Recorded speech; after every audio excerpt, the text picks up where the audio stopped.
Bueno, ¿cómo les va? Ante todo, muchas gracias a la Sociedad Chilena para el Estudio de los Trastornos Alimentarios y vamos a desarrollar hoy el módulo dedicado al modelo cognitivo integrativo del acompañamiento terapéutico, que va a ser denominado a partir de ahora auxiliar terapéutico en trastornos de la conducta alimentaria. Bien, ¿qué entendemos fundamentalmente? ¿Cuáles serían los objetivos de esta clase? Lo que vamos a hacer es una introducción fundamentalmente a las nociones generales sobre el modelo cognitivo integrativo del acompañante terapéutico. Vamos a dar a conocer la función del acompañante terapéutico en los dispositivos terapéuticos para trastornos de la conducta alimentaria y vamos a mostrar las intervenciones específicas acorde a distintas dimensiones que componen el plan de tratamiento. Este es un objetivo muy importante porque vamos a tratar de que sea bien sintético, pero bien claro acerca de cuáles son las intervenciones que deben ser los acompañantes terapéuticos en un trabajo interdisciplinario. Esta clase está dedicada fundamentalmente tanto al terapeuta como al acompañante terapéutico, porque es un trabajo en equipo, coordinado, entonces tanto el terapeuta como el acompañante deben saber de sus funciones. Cuando decimos que es un modelo cognitivo integrativo, decimos que es cognitivo porque todo cambio que vaya a ocurrir en la tarea, en la vida cotidiana del paciente, donde se va a insertar el auxiliar terapéutico, ocurre en los procesos cognitivos. ¿Y qué se entiende por proceso cognitivo? Héctor Fernández Álvarez, un argentino que ha investigado mucho sobre esto, dice que son mecanismos representacionales, ¿no?, involucrados en la perturbación y en la generación de alternativas en el sistema de procesamiento de las experiencias vividas. Bueno, este aspecto con respecto a que los mecanismos representacionales y la generación de alternativas en el sistema de procesamiento son dos temas centrales. Fundamentalmente tenemos que decir que en las personas que padecen trastorno de la conducta alimentaria, los mecanismos representacionales son muy rígidos, por lo general están muy centrados solamente en el cuerpo y en la comida, con su gran temor a engordar, y eso los hace muy rígidos en ese sentido. Y si tenemos que plantear un objetivo general de la intervención de todo equipo terapéutico es la generación de alternativas en ese sistema de procesamiento, es decir, que logremos una flexibilidad cognitiva. ¿Dónde va a trabajar el acompañante terapéutico? En forma combinada con el director de tratamiento o el equipo terapéutico. Va a trabajar en que logre respuestas más flexibles ante la actitud fundamentalmente hacia la comida y fundamentalmente hacia el propio cuerpo. Es decir, tenemos que pensar de que cuando hablamos de un trastorno de la conducta alimentaria, la base de este problema tenemos que concentrarnos fundamentalmente en el miedo a engordar y con todas las investigaciones que hay con respecto a la alteración de la imagen corporal. Hay aspectos en los cuales el acompañante terapéutico no va a intervenir y que corresponden al equipo terapéutico, depende a la función que le compete. Por ejemplo, el psicólogo va a trabajar más profundamente sobre la imagen corporal y va a dar tareas muy concretas de cómo el acompañante va a intervenir eso en la vida cotidiana. Como decimos, consideramos que es un auxiliar terapéutico porque se debe al dispositivo terapéutico que implementa un equipo de trabajo que diseña un plan de tratamiento para una persona que padece trastorno de la conducta alimentaria, ciertas características que van a ocurrir en el entrenamiento de este acompañante terapéutico. Una de las cuestiones muy importantes es un óptimo teoría de la mente, es decir, teoría de la mente significa cómo piensa la persona que padece trastorno de la conducta alimentaria, no cómo piensa el acompañante o cómo piensa el psicólogo, sino cómo piensa la persona que padece este problema, cómo piensa ella, cómo piensa él. A su vez, entender y anticipar cómo el paciente procesa la información, cómo piensa, cómo siente y cómo actúa. Y en ese sentido tenemos que tener en cuenta también otro aspecto que es el estilo personal del acompañante terapéutico. Entonces, se equipara con el estilo personal del terapeuta. Entonces, el terapeuta tiene su estilo de trabajo, ¿no?, que va a entrar en congruencia con el estilo personal del acompañante. Lo que se sabe con respecto a esto es que el acompañante debe tener un estilo, si bien debe tener flexibilidad ante la tarea, porque estos pacientes son muy cambiantes, tienen mucho rechazo al tratamiento, sobre todo porque a diferencia del psicólogo, del psiquiatra o el médico nutricionista, el acompañante va a trabajar en su vida cotidiana, es decir, en el territorio del paciente. En ese sentido, va a tener que tener la habilidad de sostener las pautas de trabajo. Se centra su intervención en la vida cotidiana en la tarea. La tarea es el eje central.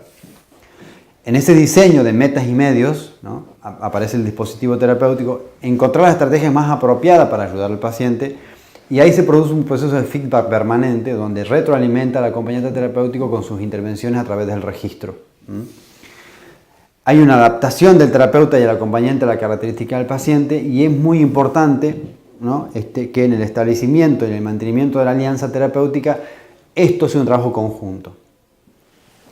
La alianza terapéutica es un factor que permite el sostenimiento del tratamiento.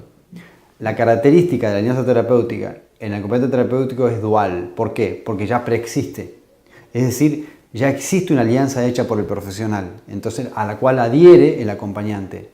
En ese sentido aparece un fenómeno que nosotros trabajamos fundamentalmente, que es que el acompañante, luego de toda una serie de evaluaciones y de diseño terapéutico y de toda una serie de procedimientos previos que hace, que seguramente van a ser parte de otro módulo de la diplomatura, la inserción va a ser a través de un medio, ¿no?, para llevar adelante cambios en la vida cotidiana. En ese sentido, vamos a decir que esta función de auxiliar está centrada en esa tarea, y esa tarea tiene una función específica. El feedback debe ser permanente, y en ese sentido existen constantemente dos tipos de procesos. Los procesos son sesiones de anclaje y sesiones de ajuste. Las sesiones de anclaje son sesiones donde participa fundamentalmente el acompañante terapéutico para que haga un anclaje a la vida del paciente. Y eso lo facilita, el auspicio de eso lo hace el terapeuta o el director de tratamiento. Lo hace de un modelo cognitivo integrativo, es decir, basado en la psicoeducación, en las tareas terapéuticas. La prioridad de esto es tener en cuenta que mucho tiene que ver con una integración de la neuropsicología ecológica, es decir, de los factores de cómo esa neurofuncionalidad en el contexto, los modelos conductuales acerca de las tareas terapéuticas específicas, de cómo aprendió la persona a sobrellevar el sufrimiento, y fundamentalmente lo que se le llama entrenamiento de las habilidades sociales con respecto a cómo este paciente va a empezar a recuperar un guión de vida, cómo empezar a recuperar ciertas habilidades para poder sostener actividades sociales, las cuales fue restringiendo en el tiempo debido a su problema. Tenemos dos herramientas de trabajos previas, que es un manual específico del acompañante terapéutico y un manual de técnicas y estrategias, ¿no?, de modificación de conducta, que es parte del modelo que yo vengo desarrollando. Y tenemos una obra muy puntual, que es una guía de práctica de los trastornos de conducta alimentaria, donde se desarrolla paso a paso cómo realizar este trabajo. Dado lo reducido del tiempo del módulo de hoy, le dejo aquí los nombres de esta bibliografía, la cual pueden contactar como para poder obtenerlas y poder profundizar. La calecita. La vida sintomatológica de la persona que padece trastorno alimentario, nosotros la ejemplificamos con una calecita, es decir, que es cíclica y que hay síntomas que van a volver. Por lo tanto, el paciente suele ser muy reactante, el paciente suele ser muy resistente, y aquello que parece que ya se mejoró puede volver a estar. Entonces, ante eso, deben trabajar la flexibilidad de los agentes de salud. El equipo debe ser flexible a estos cambios. Entonces, dimensiones a tener en cuenta en este proceso de anclaje del acompañante terapéutico al dispositivo. El proceso relacional terapéutico. En ese sentido, tenemos ajustes y anclaje del dispositivo. Las sesiones de ajuste es una vez ya logrado el anclaje, es decir, una vez que ya se incorporó al acompañante, ya se hizo la alianza, ya se lo metabolizó, ya se lo incorporó al equipo, ya se incorporó a la vida del paciente, hacemos ajustes. ¿Ajuste de qué? De las tareas que llevamos adelante en la vida cotidiana. Luego, planeamos técnica y estratégicamente las intervenciones. Entonces, en este punto es importante que el auxiliar terapéutico pueda construir una relación terapéutica de confianza y respeto con la persona que padece trastorno alimentario, lo que le permite llevar a cabo intervenciones orientadas al cumplimiento de los objetivos a corto plazo, de forma progresiva y secuencialmente conduciendo al objetivo meta. Es importante que el terapeuta propicie y fomente el vínculo de alianza y que lo sostenga permanentemente, lo cual va a permitir que justamente las intervenciones sean toleradas por el paciente. La alianza es el encuadre que permite que la técnica se pueda sostener, que la estrategia, que en momentos es vivida como invasiva para el paciente, se pueda sostener en el tiempo. Habíamos hablado del estilo personal, como ya lo hemos dicho, la teoría de la mente, acerca de pensar como el paciente piensa. En ese sentido, la función que el auxiliar va a desempeñar en el dispositivo terapéutico estará determinada en gran parte por el estado del cambio que el paciente se encuentre. Esto se refiere fundamentalmente a los estadios, ¿no?, del cambio desarrollados por Prochaska y Di Clemente, que se refieren, por ejemplo, a la etapa de precontemplación, contemplación, preparación, acción, mantenimiento y terminación o recaída en este caso, ¿no?, porque tenemos que asumir que la recaída va a estar. En el momento de la precontemplación, la incorporación del acompañante terapéutico se va a pretender para que justamente sea una función general del acompañante, no de tanta intervención, porque todavía el paciente no tiene plena involucración con el cambio. Cuando se trate de la contemplación, lo que vamos a hacer es que la persona dice, bueno, sí, capaz que yo tenga que hacer algo al respecto a lo que me pasa. Entonces, ahí el acompañante va a colaborar para que el paciente reflexione sobre los costos y los beneficios de la conducta actual, la importancia que tiene llevar adelante el tratamiento, y llegó el momento de la preparación. Cuando empieza la preparación para el cambio, ahí empieza a ocupar un rol más importante y más activo el acompañante, no antes. Un ejemplo de esto puede ser, por ejemplo, que el acompañante en la parte de preparación empieza a acompañar al paciente, por ejemplo, a hacer listas de las comidas que el médico nutricionista les ha sugerido y que hay que hacer unas compras. Podemos empezar a hacer las listas, por ejemplo. Después viene la acción.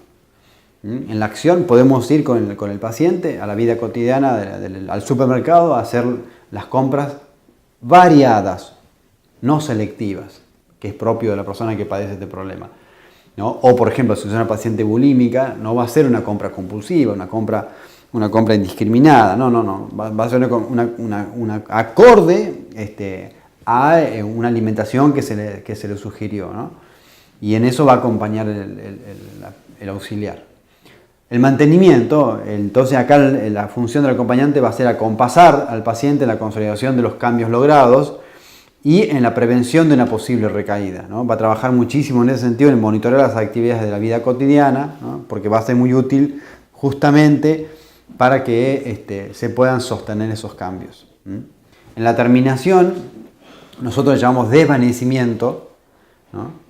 Entonces tenemos las sesiones de anclaje, donde participa el acompañante en las sesiones de ajuste que también participa y ajustamos la técnica. Muchas veces es solamente con el equipo y muchas veces con el paciente y la familia y el acompañante juntos y el equipo. Y en otros momentos tiene que ver con el hecho de lo que llamamos desvanecimiento, es decir, el desvanecimiento de la función del acompañante terapéutico ocurre cuando el paciente empieza a lograr autonomía funcional sobre aquellas áreas que han sido objeto de intervención. Cuando el paciente logra autonomía en eso, se empieza a desvanecer la función. Otro aspecto muy importante que hay que tener en cuenta en el trabajo con los acompañantes terapéuticos es que manejen la herramienta de la entrevista motivacional. Es decir, que sepan tratar al paciente de tal forma que lo puedan validar y no confronten con el paciente. ¿Qué significa esto? Significa que el acompañante debe poder naturalizar la ambivalencia que se van a manifestar en el paciente en la vida cotidiana. Lo tienen que naturalizar. Tienen que poder saber de que los pacientes no quieren o le cuesta cambiar o va a ser muy difícil cambiar. Entonces van a tener rechazo al tratamiento, que la motivación, así como se logró, se puede perder y hay que volver a trabajar para eso, ¿no? Entonces, hay que trabajar en la motivación y hay que conducir a esa motivación de manera progresiva y sostenida. Las inducciones a la ejecución de las tareas deben expresarse en estilo persuasivo, ¿no? Responsabilizando al paciente de su rol activo en el logro, un mantenimiento y sostenimiento del objetivo a corto y largo plazo, y va a ser fundamental la validación de los esfuerzos que lleve a cabo, así sean mínimos. La validación de la experiencia del paciente es fundamental. Aquello que no se logró no se debe confrontar, se debe decir, bueno, lo vamos a seguir intentando.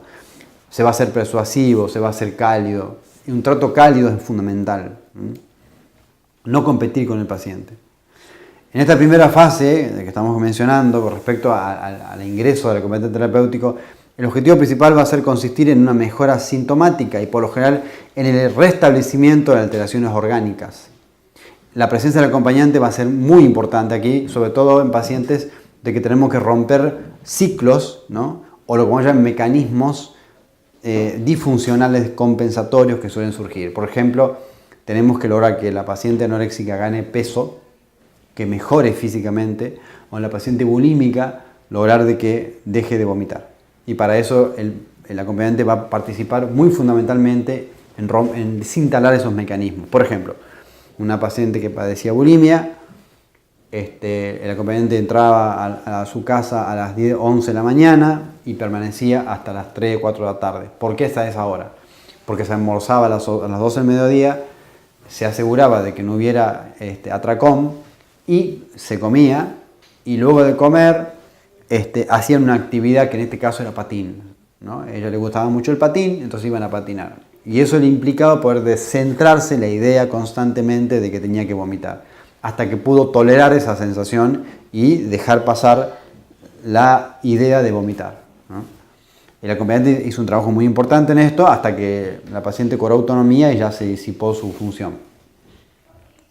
El registro de la alimentación que lleva adelante el acompañante terapéutico es a diario, ¿no? Es clave en el proceso esto.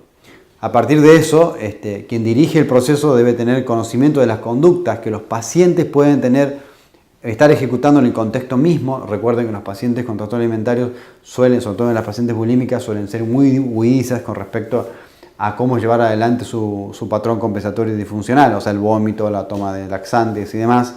Entonces se debe hacer un buen registro de esto. No hay que confrontar, ¿no? No hay que confrontar, hay que tratar de que esto sea llevado y metabolizado en el equipo para ayudar a la persona, pero no a la manera de un control demasiado autoritario ni demasiado confrontador, no así.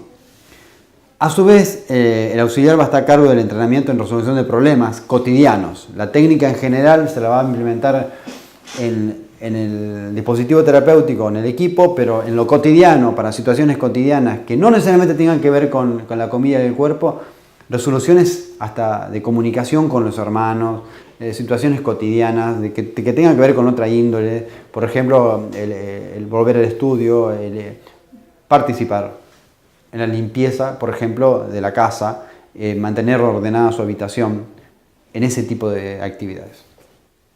Entonces, vamos a decir, modos en los que el auxiliar terapéutico puede comenzar a ejercer su función.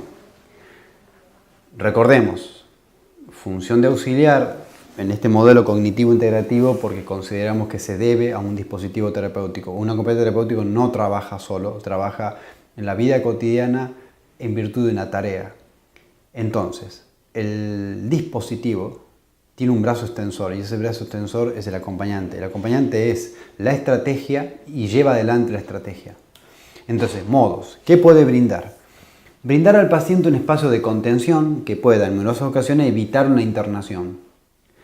Es muy útil porque quizás puede evitar una internación o llegar a una internación y poder trabajar desde el mismo hogar.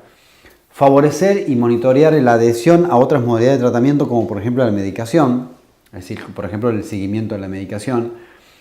Le va a permitir suministrar recursos a la familia para afrontar contextos que desborden la capacidad de respuesta. Muchas veces las familias con elevada emoción expresada, es decir, que tienen muchas dificultades de poder aceptar el problema que padece su familiar, o que no entienden que eso se deba a una enfermedad, o que simplemente les cueste mucho poder afrontar este problema, Para esas situaciones, el acompañante terapéutico funciona como modulador de la elevada emoción expresada en la familia.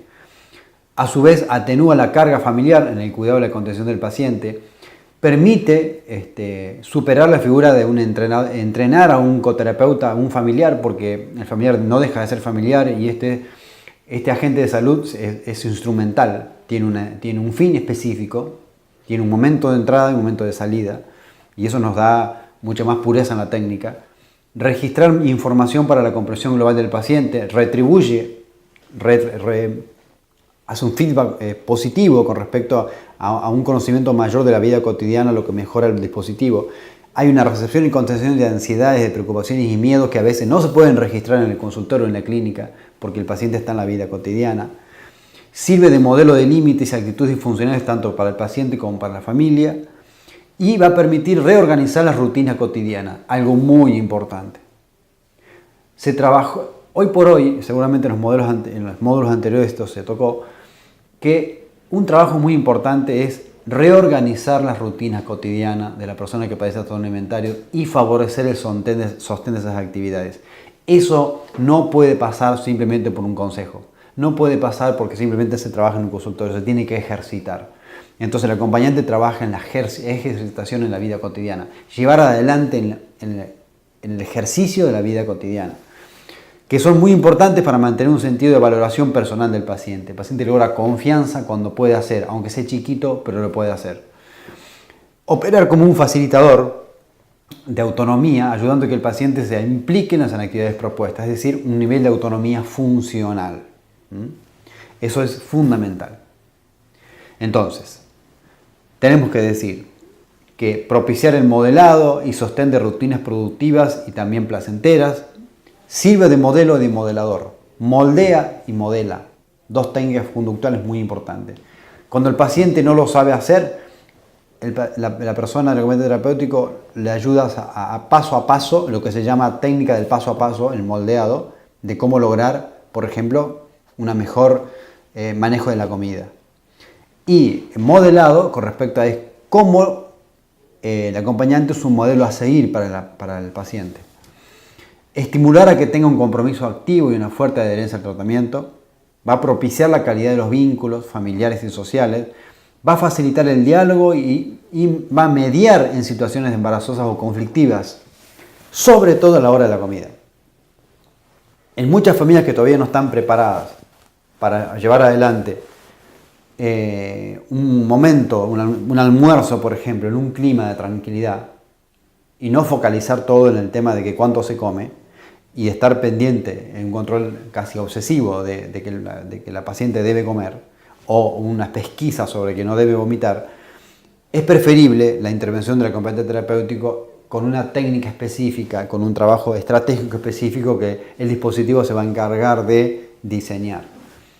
Va a facilitar la integración social, laboral y familiar según límites y las posibilidades de cada paciente. Se va a ajustar a ese paciente específico sobre cuáles son sus modalidades en la vida cotidiana para justamente poder desestructurar, para poder, vamos a llamarle, desinstalar esos agentes de mantenimiento que mantienen el problema.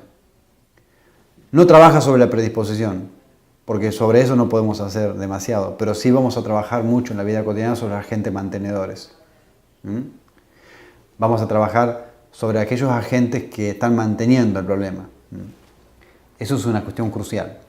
Vamos a acompañar en el proceso de tratamiento a través de hacer, por ejemplo, sostener trámites, volver a hacer trámites simples, ¿no? La paciente no volvió a hacer un trámite en la facultad que tenía que hacer.